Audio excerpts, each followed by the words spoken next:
Okay, so today I'm going to go over iteration and automation in R. And so for the agenda, we're going to just talk about like why iteration is helpful. And then I'll kind of go through all the different ways you can do that in R. First, using like vectorization, doing loops. I'll kind of do a quick aside explain function writing because that's super helpful for a lot of these tasks. Then the apply family, the Purrr package using a lot of the map objects. And then we'll go through some examples using R. So imagine you had this question where you wanted to square all the like numbers between or integers between 1 through 5. At first you might think, okay, I can just do those one at a time. That's extremely slow and you're not able to save those values as you go. And so there's many ways you could kind of solve this problem. Probably if you come from other coding backgrounds, especially, first thought in your mind might be to do what's called a for loop, in which you're taking in a value I from 1 through 5, and then you're printing the squared value for each of these. And I'll talk about this form in a second. But the first thing I kind of want to mention, and before we get into for loops, is for doing simple operations like this, often you could just square a vector from 1 through 5, and you could get the squared values for each of those terms. And so, and just to give you a quick idea of how long each of these take, I ran this my computer. This is vectorization is actually quicker for doing these kind of operations. So the first thing I want to mention is that one nice thing about R is that your operation, so your kind of plus, subtract, minus, modulo, divide, etc. All of these can be done. You can kind of take a vector and add a number to every element in it via these kind of vectorized operations. And so if you have two vectors, so say this example where there's 1 through 4 and the other 6 through 9, if there's the same number of elements in each and you add them, it's going to add them element by element. And so that's really efficient and easy way to code. Moreover, and just here's more examples, you can use subtract, get the difference, you can multiply or divide each of them. The other thing too is you can say like, you could also just add a constant to every element within it, or you could use these kind of conditional statements. So you can look at for this vector of x, which is a vector with 1, 2, 3, and 4. You can see which ones are greater than 2. So or greater than or equal to 2. So the first one isn't because it's 1, but then 2, 3, and 4 would be. And so these are really quick operations using just kind of, if you have some algebraic tasks, I would first say if you need to work through a whole vector, use these vectorized operations. They're really quick and easy. And I think a lot of you intuitively already use them, but you haven't thought through of that. But it's really convenient in R. So first, but in a lot of cases, you can't just kind of use these kind of vectorized operations because you need to do something other than like addition or subtraction. And so there's a lot of other tools in R to handle these kind of tasks. Probably the first that comes to mind are loops in R. But then there's other things too, such as the apply family of objects, and then also the Purrr package using the map family objects. So first we'll just kind of go through what loops are in R. And so loops are this kind of structure where you initialize and then either you're going through an array, so you're plugging in different values and then completing some operation iteratively, or you're having some kind of condition met for this loop to continue, either at the beginning or the end. And we're not going to really talk about while and repeat loops much because they're a little more complicated and only for specific cases, but we're going to mostly focus on for loops, where you basically say, I want to do it for this. I want to plug in these values into this kind of operation and have it be done for all those values. And so the way you write a for loop is you just specify for, and then you do parentheses, and then you put in some variable name. Doesn't matter what this is. It could be I, it could be the name of something or anything. And then you want to say what values you want to plug it in for. So we're saying in 1 through 5. So, and this is doing integers, so it'd be 1, 2, 3, 4, and 5. And then you use these curly you close this parentheses. So this is like kind of your, this is your vector or your sequence that you're going to use. and then curly brackets, and then within the curly brackets is what you're doing. So this is that I1 step. And so in this case, we're just squaring each of these values, kind of like I showed earlier. And then we're going to use the print function to print it to screen. So this is kind of the general form for a for loop. Specify what set you want to iterate over, then do the step of the iteration, or sorry, what kind of when you want to compute for each iteration, and then run the whole thing, and then it'll iterate for all of it. So for 1 squared equals 1, 2 squared equals 4, 3 squared equals 9, etc.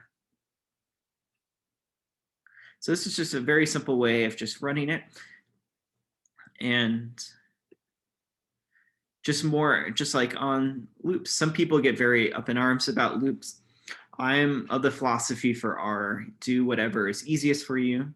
You don't have to always do the cleanest way. If it gets you the right answer, it works well. A lot of people complain that loops in R are extremely slow. And I think relative to other languages, yes, they can be slower. But for the vast majority of the stuff you'll be working on, it's not going to be a huge issue. But the main thing is make sure you always pre-allocate your vectors. And I'll kind of explain what that means in a second. But first, I want to just give you a quick aside, because the next example I'm going to show you features a function. So I want to explain how function writing works. So why would you ever write a function? Often you have these tasks you're going to be doing over and over again. And so it's nice just to write up the kind of operation you want to do, and then save it to an object that you can call, and then plug in different values to compute.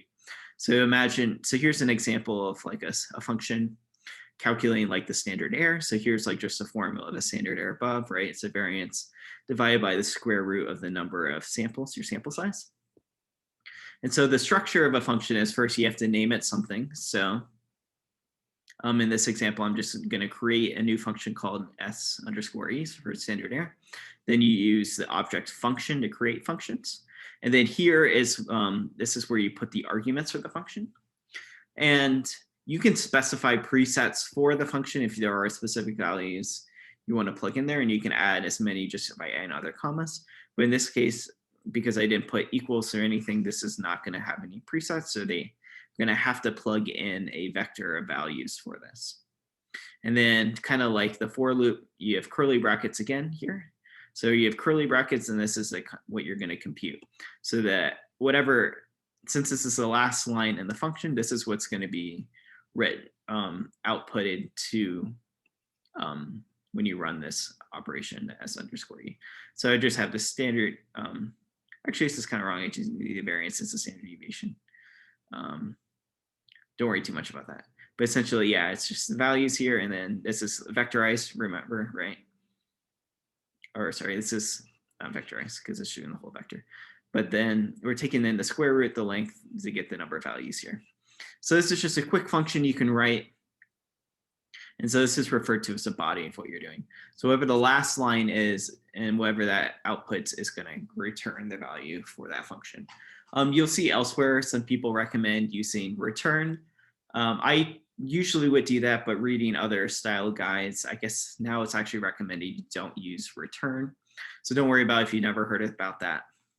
I guess now return is only, or people, the more Hadley Wickham others prefer to use return only if it's not your last line.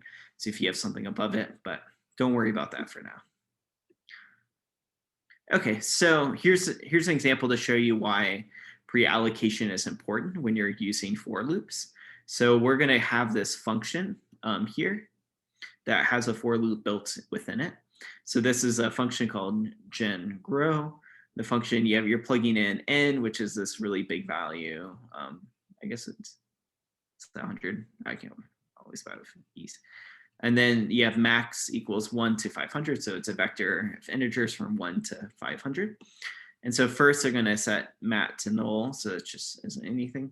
And then there's a for loop of m, which is just going to be the variable within our for loop n, and then 1 to 500 because we have max being read in.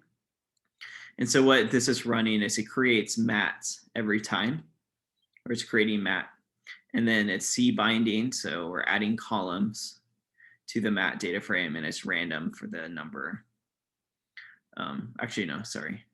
It's out of whatever, it's like 1,000. Yeah, 1,000, and a max of m. So whatever its value is. So it's just basically, this code essentially is you're growing columns as it goes. And so this is going to be incredibly slow to run. So if you run this, the elapsed time is 13 seconds if you run this for like 2,000 iterations. So it's really, really slow. But if you were to pre-allocate, you could run the same function and just filled in values, but you just, by pre-allocating it, now it's only 0.1 second.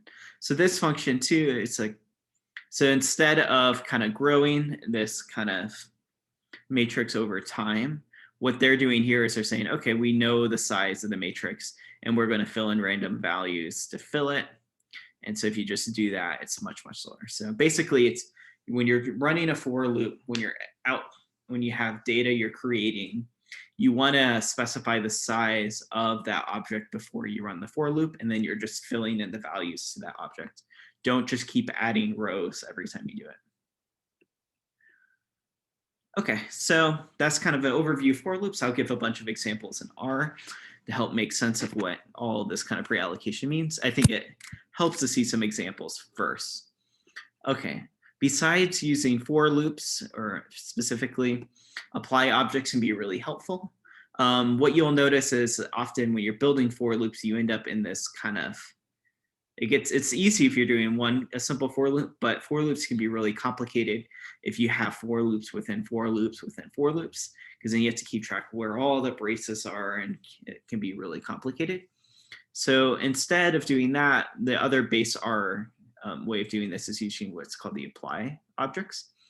So this is a family of objects that basically is built in a similar kind of way, where you're plugging in some kind of object. I think typically it'll be a list in most cases, and then you're applying some function iterating over that.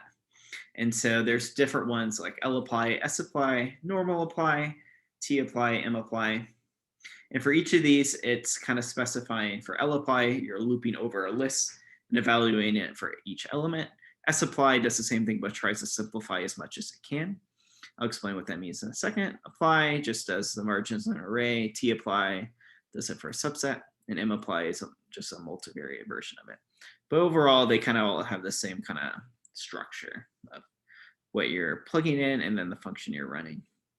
So here's a quick example. Imagine we had a list, and if you did this one, you can use lapply for the list, and it'll calculate for every list within it the mean of it. So you have this vector 1 through 5, so the mean of that's 3. Or you're pulling from a normal curve of 10 values, and so in this example, it's 0.13 for B. But if you use sapply, so here's an example of lapply showing it just expanded a bit. But if you use sapply, it will simplify it into just kind of one kind of vector. So you can see 2.5 and the same thing here. So that can be helpful in cases where you want it to be in a simpler form, because lists can be a pain to work with. Really depends what you're trying to do. But one of the issues with sapply is you're not always certain what it's going to output, because sometimes it can simplify, but sometimes it can't. And so this can be really complicated for what you're doing. So in this case, they were just creating a function that pulls out the aliases. And for one of them, it output a list, but then the other time they ran it for other values, it output it as just a character vector. So that's not extremely helpful for code, because you don't know what you're going to get.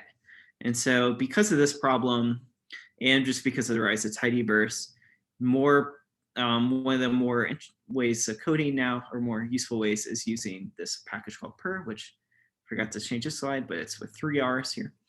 And so the idea of it is that the syntax is simpler to follow, and it's type stable, which means that you specify with the function exactly what you're going to get out. And so that's really helpful, because if you want to make sure that output is a value of like a numeric, so you can just make sure it's a double. And so how the Purrr the Purrr package works is they use these functions called map. And for map, you have, say, some kind of vector here. And then with that vector, every element within it, you're going to apply this function to it. So the dot x is that kind of first vector you're plugging in. And the dot f is the function you're running. So it just reads as for each element of dot x, do dot f. And this dot dot dot means you can plug in other kind of parameters for that function. And those are just gonna be the same parameters used for every iteration. So it's kind of like you could throw in, say, if you're doing mean, you could throw in like the na.rm equals true to remove na values. So this is kind of the tidyverse way of doing it. And so for an example, if we go back to that square root example, you're plugging in a vector, and for typical map, if you just use normal map, it'll output everything as a list. So for the first element, it's just 1, square root here, 1.4, 1.7, etc. And so it'll be a list of one element for each. And so if you use just normal map, it'll give you a list, but they give you other kind of forms depending on what you expect the output to be. So if you want it to be a character vector, you can do ._chr. And so for every element, you're just going to be spitting out one value of a character, one character value. Or you can do double, or if you want all of it to, if you're spitting out rows where they all have the same columns, you can use the DFC to column bind, or DFR to row bind. Or if you know they're all going to be kind of rows, I just use the _df for a lot of things.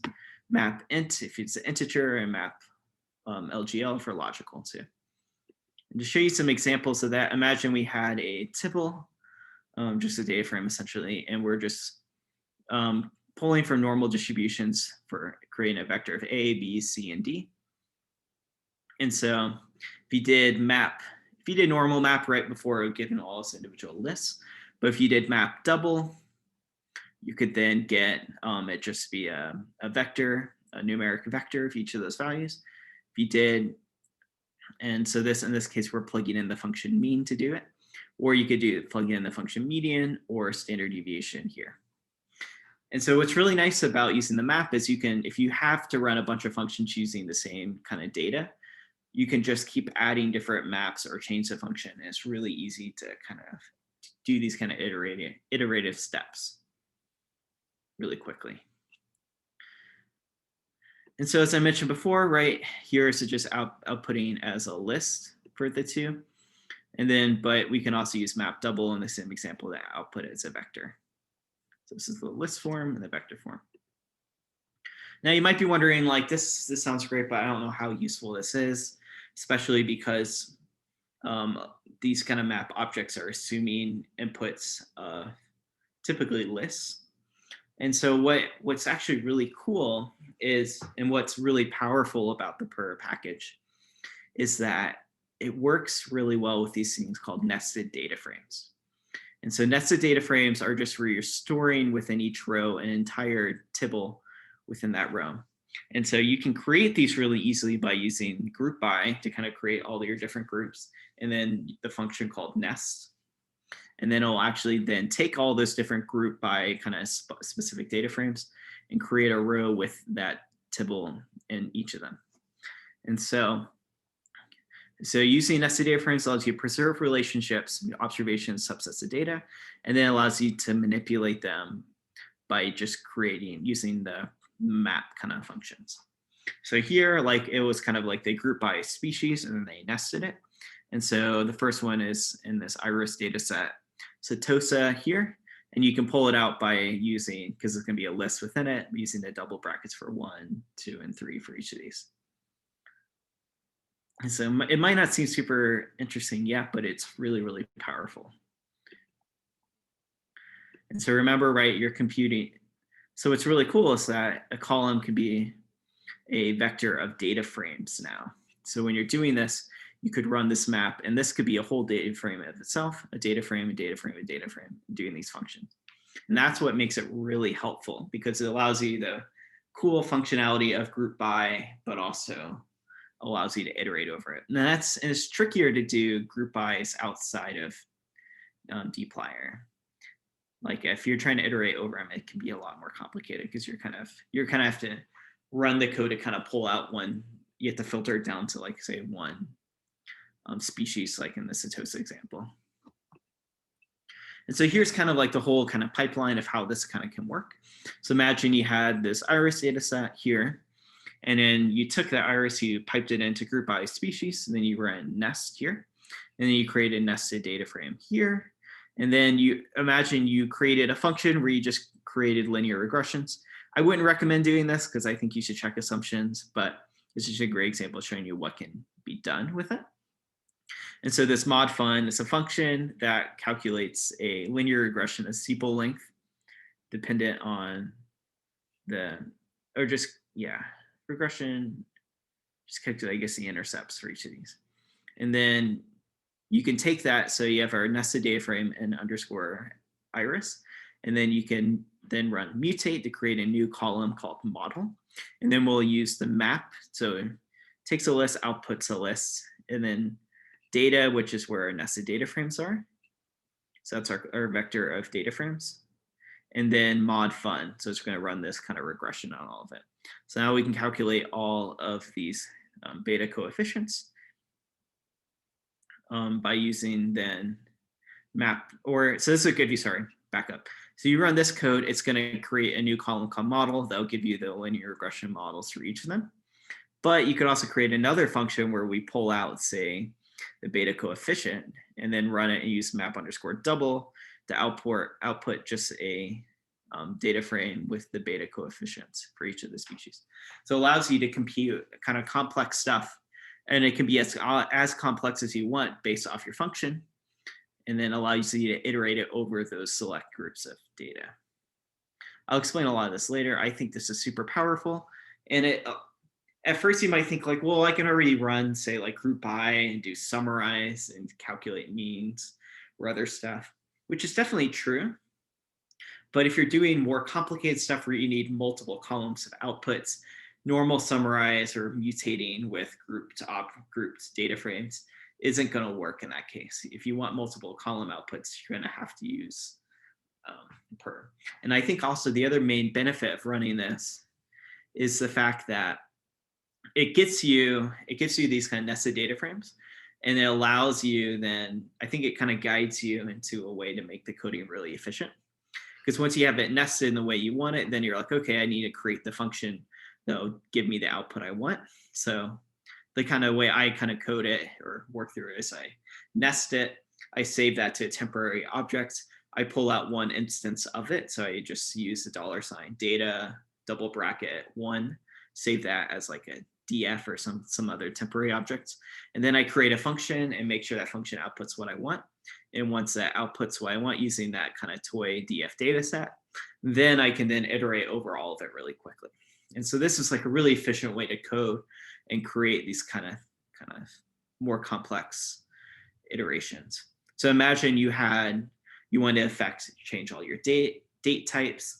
You could then create one of them, your data frames, kind of subset all of it and do all that, create that function, make it work for that, and then plug it into Purrr to iterate over all the other ones. So lastly, I just want to run through just kind of the way I think through these kind of problems. So of what you should do. So first, like if you need to iterate or automate, first check, is it like a vectorized operation? Are you multiplying it by are you scaling it by a factor, et cetera? If yes, then just vectorize it. That works. If you're in a rush or you prefer to just run for loops, go for a run or for loop. It's totally fine. It works well. If you like tidyverse, I would say stick to the Purrr, like the map family. Or if you don't, if you like BaseR or if you have live experience with apply objects, go for it. Like apply objects work totally fine too.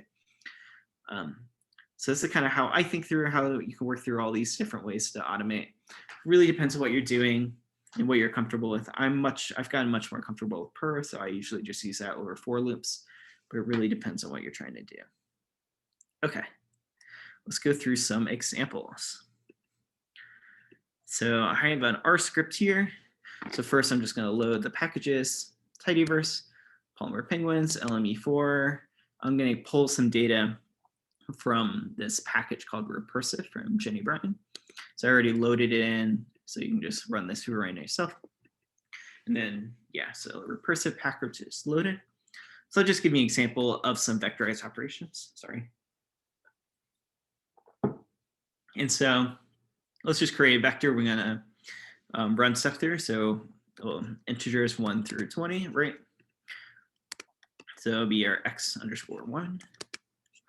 And then if you just want to square it, you just do the square sign. So now all these values would be squared. Of course, I'm not saving it, so it's not going to save the squared values. Another example, you can just subtract 10. Oops. And then so now all the values are minus by 10. You can also say which values are greater than 10, get true or false. This is really helpful, this kind of operations for doing kind of indexing of vectors. So if you ever are trying to pull out specific values, you can then plug this in as I do here, and then pull out all the values that are greater than 10. And so this kind of true false values here can be really helpful. So yeah, here are all the values of the example 1. They're greater than 10. Which totally makes sense. So that's just kind of quick how to do vectorize operations. Try to do that if you're just doing simple math, but more complicated stuff, try some for loops. So here's kind of the code for a for loop. This is just kind of the classic example. So you use this object, you use for space, and then in parentheses, kind of you create the variable you're going to use to create for the index each iteration in, and then 1 through 10. So this is kind of the vector of values you want to iterate over. And then here is the body of it where you're just going to say what you want to do. So we're just going to print that index, and then the close bracket to say where it ends. So if you just run all this, it's just going to print out a value 1 in each line for I, 1 through 10. So 1 through 10, you can see here. Perfect.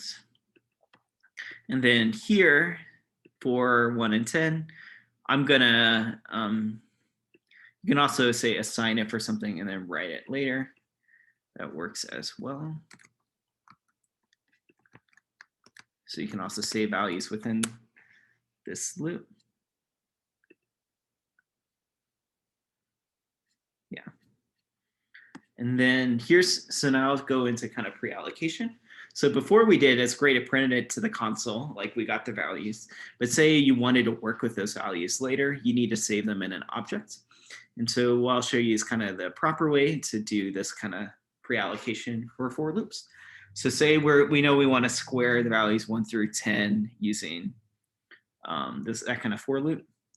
We know we're going to have 10 values outputted, so we're going to create a vector called output. And I'm going to pre-allocate it using this rep, which repeats this value, the first value NA, 10 times. And so if we run this, it's just a vector of NAs, like 10 NAs in a row. And so we're going to have 10 values out, so that's the size, the length of this. Just double check it. Yeah. And so this is good because then we can take this for loop, and then we can index this based off the I variable of which iteration we're on. So the first iteration is 1 through 10, right, as we were showing before. But then we can save that specific current value of I squared to that output at that first index. So to give you an idea, it's just kind of, if we run all of this, nothing's going to output because we don't have it printing anywhere. But if we run output below, we'll know that it's the same values we got before, but now it's saved in a vector. So always pre-allocate using rep to kind of create vectors like that. And then you can then do your for loop and then see what your output is. So here's a more complicated example. I'm showing you we're indexing at 2 different levels. So we have our vector here. Let's just do like a Fibonacci sequence. So we can also pre-allocate or predetermine the first value as 0, the second as 1. And I chose this example because this is how I learned for loops, and I think it's actually a cool, kind of complicated one. So we can do 4 and I and 3 to 10 because, right, we don't need the first 2 values. We already pre-allocated or already determined those. So let me just run all this just so you can see what this vector looks like to begin with. So it should be 0, 1, and then NAs, NAs, NAs for the rest. So then for 3 through 10, we're just going to re-save it to be in the index. And then we're going to take the index before it. So in the first example of 3, it's going to be the second one, and then add it to the value of the one before it too. So 0 and 1. So if we set I to 1. Sorry if you hear that. My dog always tries to make her bed when she's on the couch. So we set I, you can actually run through this stuff in the loop first. So the first value should be an NA because, oh, sorry. If 0, we plugged in 1, it'd be 0. But let's set I to 3. The first instance we're going to run, the stuff through. So if we see this, it should be an NA, right? And then we see the one index prior to it. It should be the index 2 equals 1, and then index 0, 1 equals 0 in this case. So if you run this loop now, it's pre-allocated, all set up, initialize everything. And then you know, put in there's the Fibonacci sequence for the first 10 values. I thought these examples might be a little too abstract. You might be wondering, my stuff's way more complicated than that. What could this look like for my example? Say like you have a bunch of CSV files are all saved as different objects. In this case, you could then iterate over all of those and then save the values in one place. Or here's an example where I just want to say, let's calculate the mean body mass for all these different penguins. Of course, you could, the simpler way to do this is the group by and summarize, but let's just show like how you do it in the for loop. So first we're going to create a data frame where it should name the species and then the body mass. It'll be a double. I made it a double here because those gave me issues before. So just added as.numeric to make this a double. Because at first it will tell me illogical and this loop is going to fail because of that. And so what we'll do is I and 1 to the number of rows in this data frame. So we're doing each row one at a time. And then we'll just set I equal 1. So then what I'm going to do is I'm basically going to take the penguins data frame, and then I'm going to filter it for only that one species, which I'm going to determine up here which species will do when, and then summarize, basically calculate the mean for it, and pull, which will mean it'll take it from being a data frame into a single vector, single value. So if you just look at here, this is taking our output data frame because we already have the species found. Oh, I didn't write it yet. And then I put the double bracket so it pulls out just the name of it as a vector as opposed to a data frame. So if the I in the first one writes the row, so we're doing row 1, and then column 1 is penguin, so the first one's Adelie. So it's going to plug in Adelie in this filter object here. So it's going to filter out only to Adelie penguins. Oh, I didn't run this line there. So you see all the rows, so it's only going to be Adelie. So if you're on the rest of this, it's going to then calculate the average of all of them, give you a value here. And then as before, then we can write it to that output data file or data frame. And so it would be the second column now, because that's our second column is body mass. So this is a current value. And so when we run it for a different index, it's going to create a new current value every time and run through each of them. And the last thing I just want to say is even if you pre-specified I before this loop, say like I said, I equals 100, it's not going to affect this for loop at all because the for loop is contained within and it's only going to do the values 1 through a number of rows. So just to show you, it's not going to give me an error if I do this. It'll just actually then calculate all the different body mass for the penguins. So there's a more convoluted example, but because you could probably use group by summarize, but you can just imagine you could do this for different objects and iterate over them. Okay, so creating some functions. So let me just correct this. I think it's var. Yeah. So if I do var here, the values here, so this is our function name, this is our argument, and this is the square root of length of values. And so we can just plug in a vector of that and it'll calculate. So first you have to run this to set up the variable. And so you can actually just run this and you can see it outputs it as a function. And since it's a custom one, there's going to be no documentation because you're just building it. That's okay. You can see here we calculate the standard error of this vector. And one thing I want to say is like you can also create presets. So just going to create a preset like this. It won't change anything if you run your code like before, because we're kind of rewriting it, but I could then also run just this function now like that, and it'll also calculate the values based off that preset. Okay, so that's the simple function. Let's do some more complicated examples. One I thought of, or we thought of, that'd be really helpful is creating one for like your mixed models where it gives you all the different kind of diagnostic plots you need. So like say just getting your Q norm and your plot showing heteroskedasticity, or sorry, your QQ plot and your heteroskedasticity plot. And so I'm going to show you what that is. And one thing you notice is that you can close these functions by hitting this up arrow. So I can make your code a little more readable before, but it's helpful to open them up to see what's happening. So we're going to create a function. And so one thing I didn't specify up here, I should have, is that whatever your argument is, this is what's going to be the variable within all of these things. And this is going to be within the environment of the function and no longer your global environment. So when you specify this vector, it's not going to create an object called vals so you can pull in your global environment, but it's going to create, like within this function, there's going to be a variable called vals within it. So in this example, we're saying, imagine if some LMER model saved his name model. And then so it's going to use that within this function for all of them. So this function basically first, it just should clear your plot, make it 1 by 1. So only show one plot at a time. And then this is securing your QQ plot. This is kind of what we showed before, your residuals and the QQ line. And then I have this thing here called read line, which means it's going to wait for you to hit an enter on the command line to see the next plot. It's the same kind of thing you see with the normal plot function with normal linear models there, have no random effects. And then finally, then I'll plot the heteroskedasticity plot by using the plot function. So if you run all of this, you can see when you copy it, it's going to expand it down here, which is fine. And then I'm just going to use the same penguins data set to create this kind of mass model. We're just going to look at, do the male and female penguins, different body mass, using a random effect of species. And then so then we can take plot LMER, this new created one, and then run this. And then first it'll give us our QQ plot, and it'll say, hit enter, see next one, you hit OK. And then now we can get our other plot and see if there's any. Looks pretty good for both the assumptions.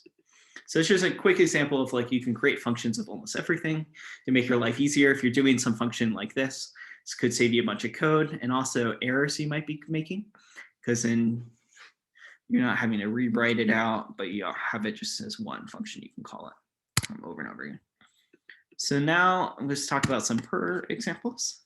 And so I'm going to use this Gapminder data set because it's super helpful. And it's this data set of all these countries over time, and it looks at it's a classic data science data set. It looks at life expectancy, population size, and GDP per capita. And so if you just plot it, looking at year, X variable, Y axis is life expectancy, group it by country so we have different lines for every country, and then color by continent, and a GM line, all this other stuff, being classic. You can see over time, life expectancies increase for a vast majority of countries. And this is a great data set because there's a lot of variables you can nest stuff by. So first, let's just nest it by, so let's group by year and continent and nest it. I'll just show you kind of what a nested data frame in this example would look like. And so if you open and view, it's going to be a little wonky because you just see there's this new variable here with the values here. But you can actually open these up and you can see here's how it's written. So nested, the third column, they did double brackets. You could do $ data either way. And so this is for the very first one. So for the continent Asia in the year 1952, these are all the countries' life expectancy, population, GDP per capita. And you can go down and pull up any of these. And so here is for Oceania, I believe, Australia and New Zealand, and their life expectancy and population GDP per capita. And so this is all kind of organized. And now we could just basically take each of those elements in that data, each of these kind of data frames within this data column, and we can iterate some kind of function over all of these with this kind of grouping. So, oh, took me to the top. So one thing we could do really quick, just to give you an idea of what can be created, we can also just use like iterate this kind of summarize object over all of it. And so this is going to take each of these data frames. So we're going to name it in this function, we're just going to say df. And then summarize df, and then it'll calculate the median of life expectancy and the mean of it. So this will be our stats function. And then to use map, just take our, this is something I wrote just to show you. It's what we're doing before. I'll talk about it in a second. So if you take this, then we can use mutate to create a new column called stats. Use the map object to iterate over all of it first. And remember, for map requires a x, which is a list or atomic vector. And then f is our function we're going to use, so stats df. And you don't have to put the parentheses in it. Actually, I think it'll fail if it does. You just name the function you're going to plug in. And so give you an idea of like what this would look like. Let's just pull up the first instance. So data, it's just a data frame for the first example.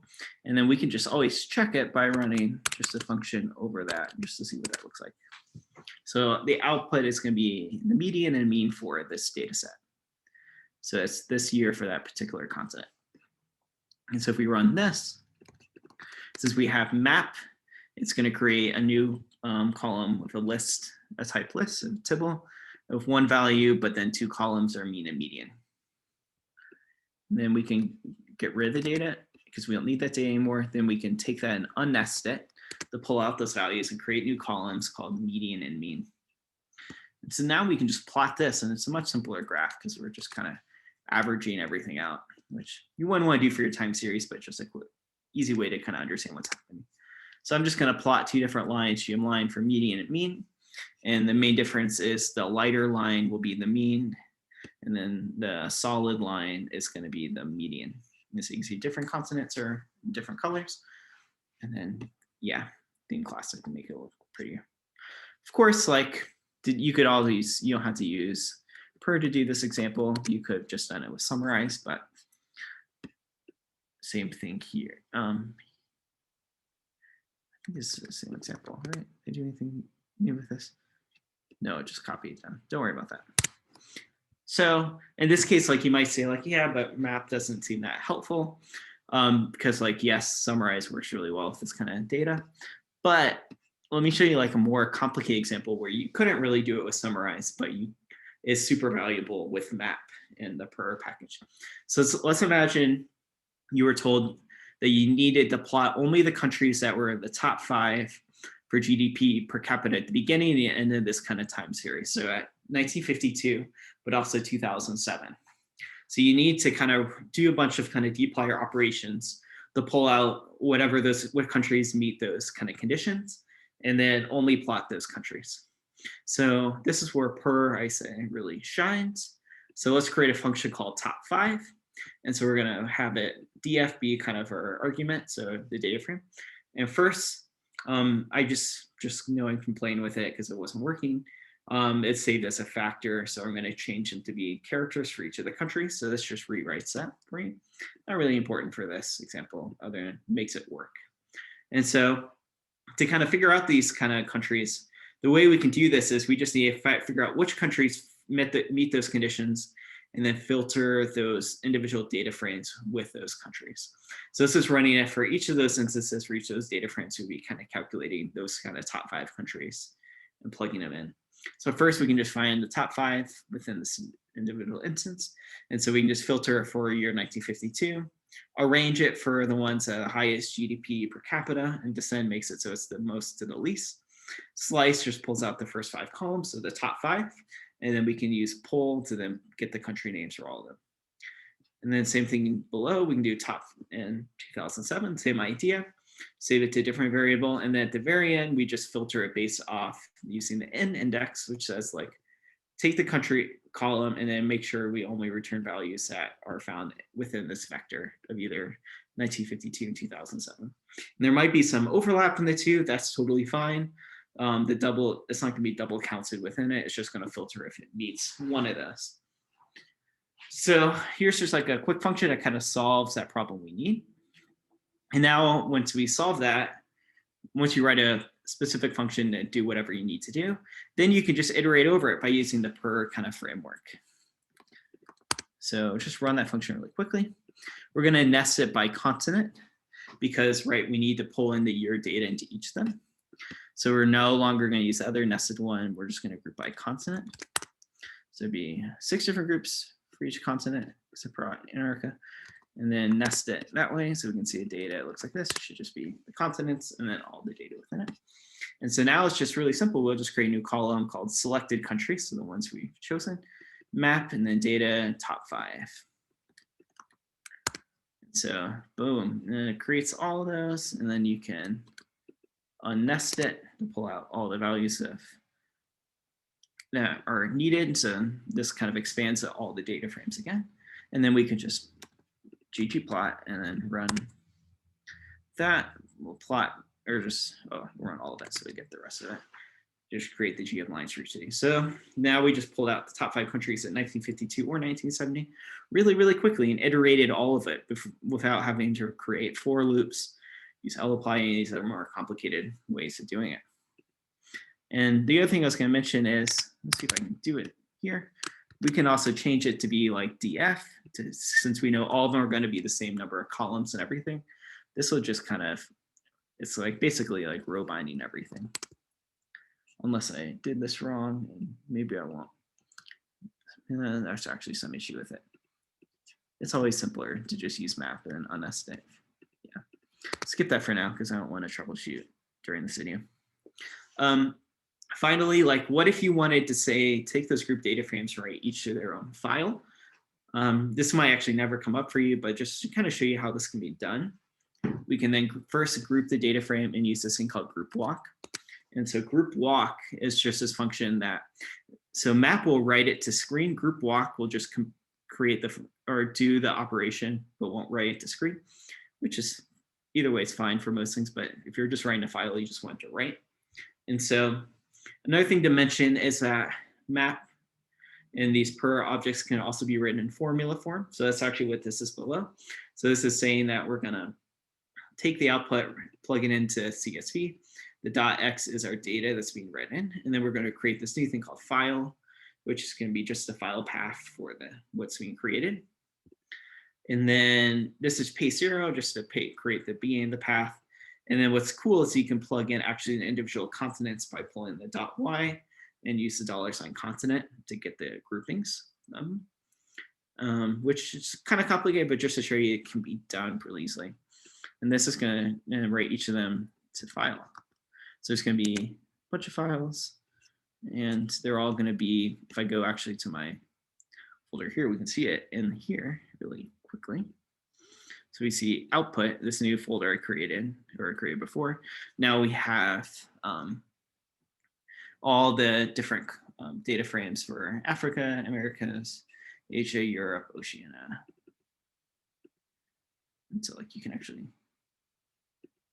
view the data within it. It's not super helpful. This you can see it here pretty easily. Yeah, how we would import it. Cool. But the main reason I did this is I think this is a common problem you all kind of experience with your data, is that you have a bunch of different CSVs and you need to put them all together in the same source. And so this is kind of a way you could do that. And the easiest way to do it is first kind of build up a tibble where you have you list all the files in their path.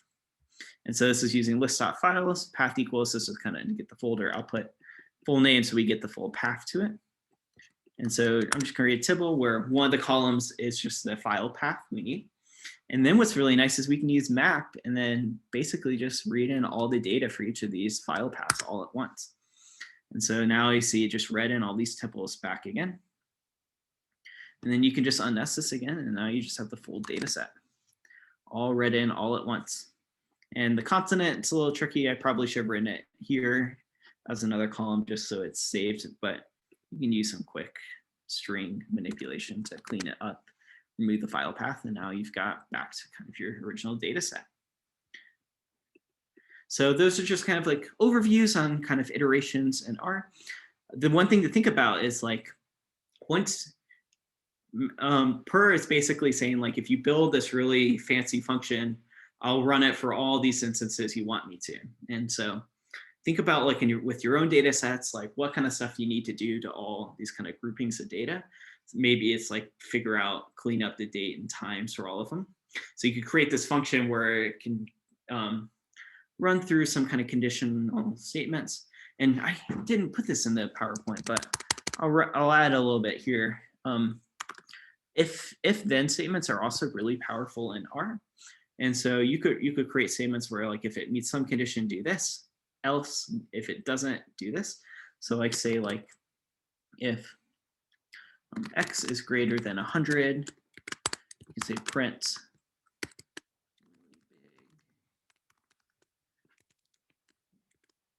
else. And then if it's not greater than 100, you can say not so big. And so this is an if then statement. It kind of follows the same stuff before. You have a condition, and then what happens if it meets that condition? Else means it did meet that first condition, and then it's going to do this other thing here. So if I just say x2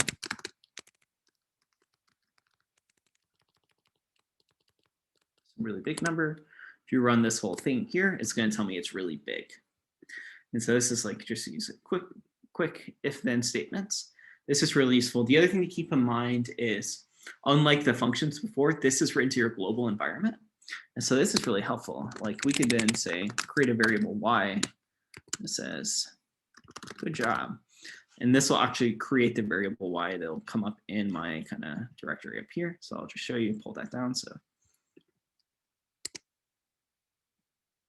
oops, run that here. Yep, you can see good job. The y variable has been created within there. So you could build these kind of conditional statements within your functions to do specific things depending on what kind of data you're getting in, what kind of the status of your data. And so these kind of conditional statements can be built up and you can string a bunch of stuff on.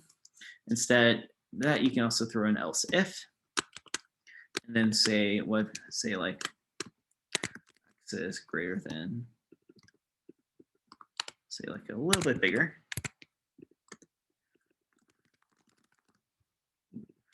You can actually add other statements on that too. So in this example, now it's going to say really big. Oh, unless I put too many zeros. Sorry. What did I do wrong?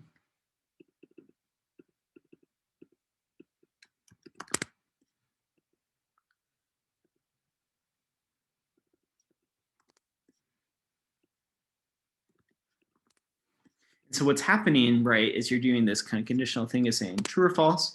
If it's true, it's going to print this. Oh, sorry, that's the problem. I'll just set this to below that. That's the problem. So what was happening was that, it was true here, but it wasn't. Or since it's true, it stops. But if we set this, now it's going to be a false. It's not going to read anything. But now if we run all this, it will be a second input. So if you have questions about conditional statements, I can go into that more with you one-on-one. I think for the vast majority, this is probably not going to be super helpful, but you can use that to make your functions more particular or more nuanced in general.